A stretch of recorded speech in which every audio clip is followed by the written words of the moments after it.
आकाशवाणी मुंबई.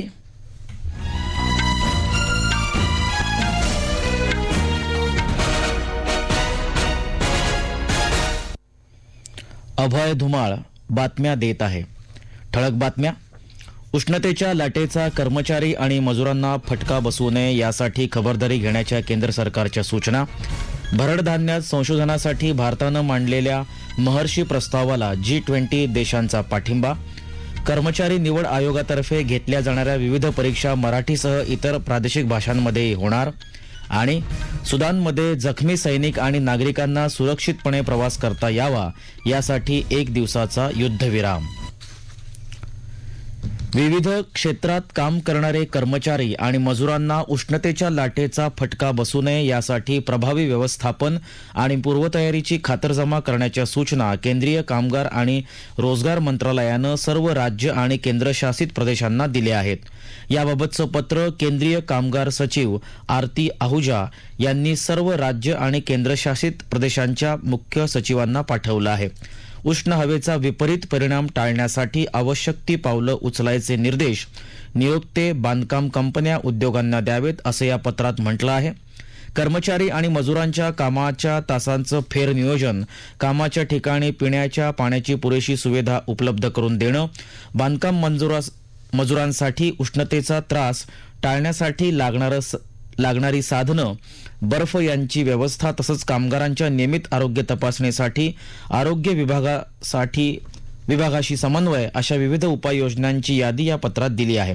खाण कामगारांसाठी विश्रांतीकरिता जागा, पुरेसं थंड पाणी तसंच इलेक्ट्रोलाइट इत्यादींचे व्यवस्थापन करण्याचे निर्देश खाण व्यवस्थापनांना द्यावेत असंही या पत्रात म्हटलं आहे.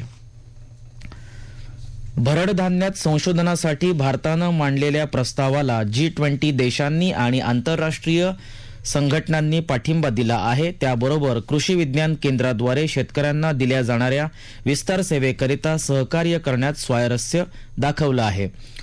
वाराणसी इथं आयोजित कृषी शास्त्रज्ञांच्या बैठकीच्या दुसऱ्या दिवशी सहभागी देशांनी भारताच्या बी बियाणे क्षेत्रातल्या सामर्थ्याची प्रशंसा केली. भारताची ही ताकद इतर देशांसाठी अतिशय उपयुक्त ठरेल असा विश्वास त्यांनी व्यक्त केला.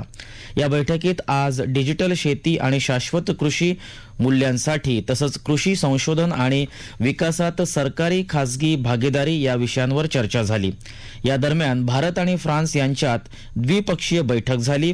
हवामान बदल, पीक वैविध्य, मृदा आणि जलसंधारण, नैसर्गिक शेती आणि जैविकरित्या पोषण मूल्य वाढवलेली पिकं इत्यादी क्षेत्रांमध्ये सहकार्य करण्यासाठी दोन्ही देशांनी यावेळी स्वारस्य दाखवलं.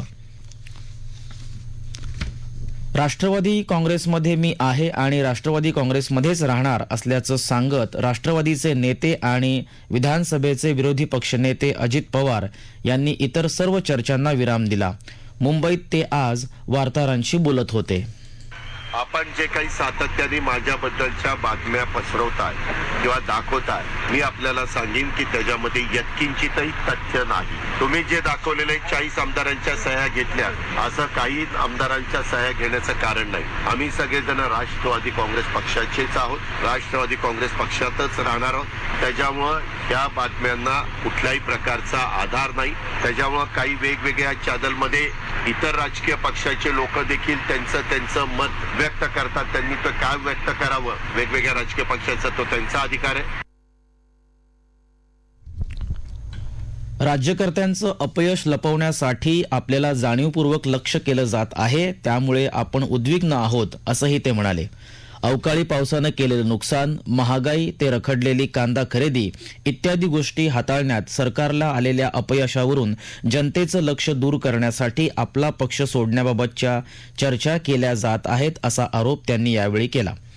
खारघरमध्ये सरकारी कार्यक्रमात उष्माघाताने झालेल्या दुर्घटनेची चौकशी निवृत्त न्यायाधीशांच्या मार्फत व्हावी, मृतांच्या नातेवाईकांना 20 लाख आणि इतर बाधितांना मोफत उपचारांसह 5 लाख रुपये देण्याची मागणी त्यांनी यावेळी केली. धुळे जिल्ह्यातल्या साक्री तालुक्यात निजामपूर गावाजवळ चिपलीपाडा शिवार इथं एका मेणबत्ती बनवण्याच्या कारखान्याला आज दुपारी आग लागली. या भीषण आगीत 4 महिलांचा होरपळून मृत्यू झाला तर 2 महिला गंभीररित्या भाजल्या आहेत. वाढदिवसानिमित्त वापरल्या जाणाऱ्या आकर्षक मेणबत्त्या या कारखान्यामध्ये बनवल्या जात होत्या. शॉर्ट सर्किटमुळे ही भीषण आग लागली असून या प्रकरणी निजामपूर पोलिसांनी एका संशयिताला ताब्यात घेतलं आहे. खून, जाळपोळ, दरोडा अशा विविध प्रकारच्या 23 गुन्ह्यांमध्ये आरोपी असलेल्या साधू उर्फ संजय नरोटे नामक नक्षलवाद्यास पोलिसांनी काल अटक केली. त्याच्यावर 2 लाख रुपयाचं बक्षीस होतं. संजय नरोटे हा एटापल्ली तालुक्यातील झारेवाडा येथील रहिवासी असून नक्षल दलम सोडून तो घरीच राहून नक्षल्यांना सहकार्य करत होता. कर्मचारी निवड आयोगातर्फे विविध प्रकारची कामं करणारे बिगर तांत्रिक कर्मचारी निवडण्यासाठीची परीक्षा तसंच संयुक्त उच्च माध्यमिक स्तरावरची परीक्षा 13 प्रादेशिक भाषांमध्ये घ्यायला केंद्रीय आस्थापना आणि प्रशिक्षण विभागानं मंजुरी दिली आहे. स्थानिक युवकांचा सहभाग वाढवण्याच्या तसंच प्रादेशिक भाषांना प्रोत्साहन देण्याच्या दृष्टीनं हा ऐतिहासिक निर्णय असल्याचं केंद्रीय मंत्री डॉक्टर जितेंद्र सिंग यांनी म्हटलं आहे. या निर्णयामुळे आता हिंदी आणि इंग्रजीबरोबरच मराठी, गुजराती, आसामी, बंगाली, मल्याळम, कन्नड, तामिळ, तेलुगू, ओरिया, उर्दू, पंजाबी, मणिपुरी आणि कोकणी या प्रादेशिक भाषांमधूनही प्रश्नपत्रिका तयार केल्या जातील. अशा प्रकारची पहिली परीक्षा येत्या 2 मे पासून सुरू होईल. माहिती आणि प्रसारण मंत्रालयानं आज AVGC धोरणाच्या मसुद्यासंबंधी एक चर्चासत्राचं आणि राष्ट्रीय कार्यशाळेचं आयोजन केलं होतं. यावेळी माहिती आणि प्रसारण सचिवांनी AVGC म्हणजे ॲनिमेशन, व्हिज्युअल इफेक्ट्स, गेमिंग आणि कॉमिक्स, एक्सटेंडेड रियालिटी या क्षेत्राला प्रोत्साहन देण्यासाठी मंत्रालय करत असलेल्या प्रयत्नांची माहितीही त्यांनी दिली. आगामी काळात विस्ताराच्या अनेक शक्यता असणाऱ्या या क्षेत्राचे प्रमुख आधारस्तंभ शिक्षण आणि कौशल्य आहेत असं सांगून त्यांनी या क्षेत्राच्या वाढीसाठी राज्यांनीही प्रयत्न करायला हवेत असं सांगितलं. AVGC प्रोत्साहन कृती दलानं तत्कालीन माहिती आणि प्रसारण सचिव अपूर्व चंद्रा यांच्या अध्यक्षतेखाली डिसेंबर 2022 मध्ये सादर केलेल्या अहवालावर हे धोरण आधारित आहे. दर महिन्याच्या शेवटच्या रविवारी श्रोते ज्याची आतुरतेनं वाट पाहतात तो प्रधानमंत्री नरेंद्र मोदी यांचा सर्वांशी संवाद मन की बात आता शतक पूर्ती करणार आहे. त्यानिमित्त ऐकूया मन की बात मधला काही अंश. ज्ञानदानासारखं दुसरं पुण्य नाही. तमिळनाडूत तुतीकोरीन इथं केशकर्तनालय चालवणारे पोन मरियप्पन आपल्या तुटपुंज्या साधनांच्या मदतीने वाचनालय चालवतात. या उपक्रमाची माहिती प्रधानमंत्र्यांनी दिली 25 ऑक्टोबर 2020च्या मन की बात मध्ये. मेरे प्यारे देशवासियों, कहा जाता है लर्निंग इज ग्रोइंग. आज मन की बात में मैं आपका परिचय एक ऐसे व्यक्ति से कराऊंगा जिसमें एक अनोखा जुनून है. यह जुनून है दूसरों के साथ रीडिंग और लर्निंग की खुशियों को बांटने का. ये है पोन मारियप्पन. पोन मारियप्पन तमिलनाडु के तूतुकुड़ी में रहते हैं. तूतुकुड़ी को पर्ल सिटी यानी मोतियों के शहर के रूप में भी जाना जाता है. यह कभी पांडियन साम्राज्य का एक महत्वपूर्ण केंद्र था. यहाँ रहने वाले मेरे दोस्त पोन मारियप्पन हेयर कटिंग के पेशे से जुड़े हैं और एक सैलून चलाते हैं. बहुत छोटा सा सैलून है. उन्होंने एक अनोखा और प्रेरणादायी काम किया है. अपने सैलून के एक हिस्से को ही पुस्तकालय बना दिया है.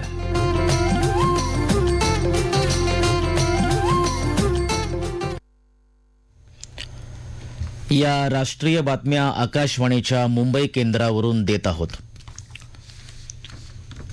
विविध कल्याणकारी योजनांच्या माध्यमातून जनतेचं जीवन सुखकर करण्याचा केंद्र सरकारचा प्रयत्न असल्याचं केंद्रीय माहिती आणि प्रसारण मंत्री अनुराग ठाकूर यांनी म्हटलं आहे.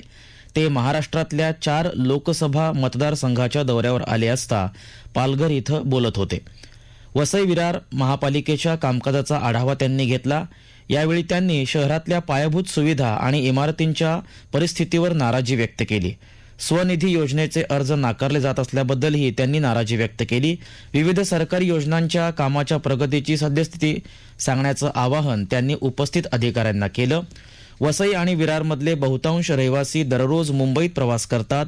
त्यांचा प्रवास सुलभ होण्यासाठी उपाययोजना करण्याची शक्यता पडताळून पाहण्याचं आवाहन त्यांनी केलं.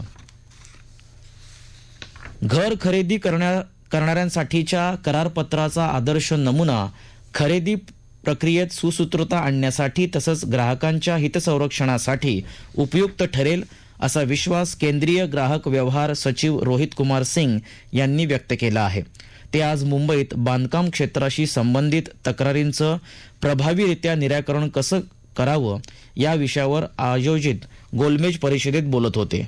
करारपत्राचा हा आदर्श नमुना घरांचे खरेदीदार आणि बांधकाम व्यावसायिकांमधले वाद कमी करण्यासाठी तसंच ग्राहकांना प्रभावी गतिमान विनाखर्च तक्रार निवारण व्यवस्था उपलब्ध करून देण्यासाठी उपयुक्त ठरेल असं ते म्हणाले.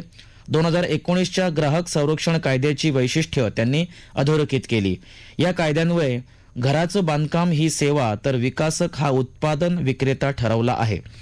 केंद्रीय ग्राहक व्यवहार विभागाच्या उपसचिव निधी खरे यांनी यावेळी घर खरेदीदारांच्या हितसंरक्षणासाठी असलेल्या विविध कायदेशीर तरतुदींची माहिती दिली. गृहनिर्माण आणि नागरी व्यवहार मंत्रालय तसंच दिवाळखोरी आणि अवसायन मंडळाचे अधिकारी, कायदेविषयक तज्ज्ञ, उद्योग क्षेत्रातले मान्यवर तसंच ग्राहक अधिकार कार्यकर्ते या परिषदेत सहभागी झाले होते.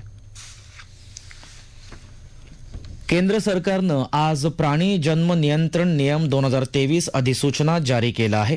या नियमांनी भारतीय प्राणी कल्याण मंडळ आणि people for elimination of stray troubles यांच्यातल्या रिट याचिकेत सर्वोच्च न्यायालयाच्या मार्गदर्शक तत्वांना संबोधित केलं आहे. सर्वोच्च न्यायालयानं विविध आदेशांमध्ये प्राण्यांच्या विशेषतः कुत्र्यांच्या स्थलांतराला परवानगी देता येणार नाही असं नमूद केलं आहे. नियमानुसार भटक्या कुत्र्यांच्या नसबंदी आणि लसीकरणासाठी प्राणी जन्म नियंत्रण कार्यक्रम स्थानिक स्वराज्य संस्था, नगरपालिका, महानगरपालिका आणि पंचायतींनी राबवायचा आहे. महानगरपालिकांनी प्राणी जन्म नियंत्रण आणि अँटी रेबीज कार्यक्रम संयुक्तपणे राबवण्याची गरज आहे. हा कार्यक्रम मान्यताप्राप्त संस्थांद्वारे पार पाडणे आवश्यक आहे. अशा संस्थांची यादी भारतीय प्राणी कल्याण मंडळाच्या वेबसाईटवर उपलब्ध करून दिली जाईल. केंद्र सरकारनं सर्व राज्यांचे मुख्य सचिव, पशुसंवर्धन विभाग आणि नगर विभागाचे प्रधान सचिव यांना यापूर्वीच पत्र जारी केली आहेत. समलिंगी विवाहांच्या वैधतेबद्दल प्रश्न उभे करणाऱ्या याचिका समूहावर आज सर्वोच्च न्यायालयात सुनावणी सुरू झाली. सरन्यायाधीश न्यायमूर्ती धनंजय चंद्रचूड यांच्या अध्यक्षतेखाली 5 सदस्यांच्या घटनापीठासमोर ही सुनावणी होत आहे. S.K. कौल, S.R. भट, हिमा कोहली आणि P.S. नरसिम्हा या न्यायमूर्तींचा या पीठात समावेश आहे. सामाजिक परिक्षेत्रातल्या या नातेसंबंधांविषयी केवळ संसदेतच चर्चा होऊ शकते. सर्वोच्च न्यायालय हा त्याकरिता योग्य मंच नाही अशी भूमिका केंद्र सरकारनं घेतली आहे. याचिकाकर्ते देशाचे प्रतिनिधी नाहीत, यामुळे याचिकेवर सुनावणी होऊ शकते का याचा विचार प्रथम करावा असं सॉलिसिटर जनरल तुषार मेहता यांनी घटनापीठाला सांगितलं. राष्ट्रीय स्वच्छ गंगा अभियानातले 638 कोटी रुपये खर्चाच्या 8 प्रकल्पांना मंजुरी दिली आहे. अभियानाचे महासंचालक जी अशोक कुमार यांच्या अध्यक्षतेखाली अभियानाच्या कार्यकारी समितीच्या बैठकीत आज हा निर्णय झाला. त्याखेरीज उत्तर प्रदेशात प्रयागराज इथं 2025 मध्ये होणाऱ्या कुंभमेळ्याच्या पार्श्वभूमीवर 7 घाटांचा विकास करण्याचे प्रकल्प तसंच उत्तराखंडमध्ये हरिद्वार इथं अखंड परमधाम घाट बांधण्याच्या कामाला आज बैठकीत मंजुरी मिळाली. IPL क्रिकेट स्पर्धेत आज हैदराबाद इथं मुंबई इंडियन्स आणि सनरायझर्स हैदराबाद यांच्यात सामना सुरू आहे. सनरायझर्स हैदराबादनं नाणेफेक जिंकून प्रथम क्षेत्ररक्षण करायचा निर्णय घेतला. शेवटची बातमी हाती आली तेव्हा मुंबई इंडियन्सच्या 9 षटकात 1 बाद 69 धावा झाल्या होत्या.